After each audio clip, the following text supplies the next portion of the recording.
কিশোরগঞ্জে যথাযোগ্য মর্যাদায় পালিত হচ্ছে মহান বিজয় দিবস। রয়েছে দিনব্যাপী নানা কর্মসূচি। আরও জানাতে কিশোরগঞ্জের গুরুদয়াল সরকারি কলেজের সামনে থেকে যুক্ত হচ্ছেন প্রতিনিধি শফিক আদনান। শফিক, আমরা জানি যে সারা দেশে বিভিন্ন আনুষ্ঠানিকতার মধ্য দিয়ে বিজয় দিবস পালন করা হবে এবং কিশোরগঞ্জে কি কি আয়োজন রয়েছে বিস্তারিত জানাবেন। শাকিলা, আওয়ামী লীগ সরকারের পতনের পর বাস্তবতায় কিশোরগঞ্জে উৎসবমুখর পরিবেশে পালিত হচ্ছে মহান বিজয় দিবস। সকাল থেকে বীর মুক্তিযোদ্ধা যারা আছেন, বিভিন্ন সামাজিক সাংস্কৃতিক সংগঠন, জেলা প্রশাসন, পুলিশ প্রশাসন, সরকারের বিভিন্ন দপ্তর, স্কুল কলেজের শিক্ষার্থীরা মুক্তিযুদ্ধের যে স্মৃতিস্তম্ভটা আছে সেখানে ফুল দিয়ে শ্রদ্ধা নিবেদন করছে।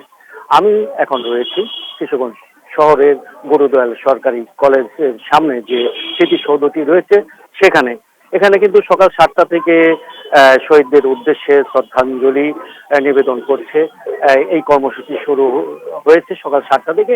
এখনো কিন্তু লোকজন এখানে শ্রদ্ধাঞ্জলি অর্পণ করছেন। বিভিন্ন সামাজিক সাংস্কৃতিক সংগঠনের নেতাকর্মীরা এখানে আসছেন।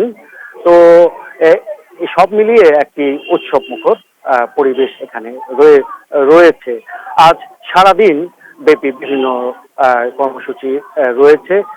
তো ভোরবেলায় 31 বার তোপধ্বনির মাধ্যমে এই বিজয় দিবসের দিনটি সূচনা করা হয়। আর এখানে সকাল 10টা থেকে পুরাতন স্টেডিয়ামে বিজয় মেলা হবে। সকাল 11টায় শিল্পকলা একাডেমিতে বীর মুক্তিযোদ্ধাদের সংবর্ধনা অনুষ্ঠান রয়েছে। তাছাড়া কিছুক্ষণ পর এখানকার যে বিএনপি রাজনৈতিক দল আছে তারা একটি বিজয় মিছিল করবে বলে আমরা জানতে পেরেছি।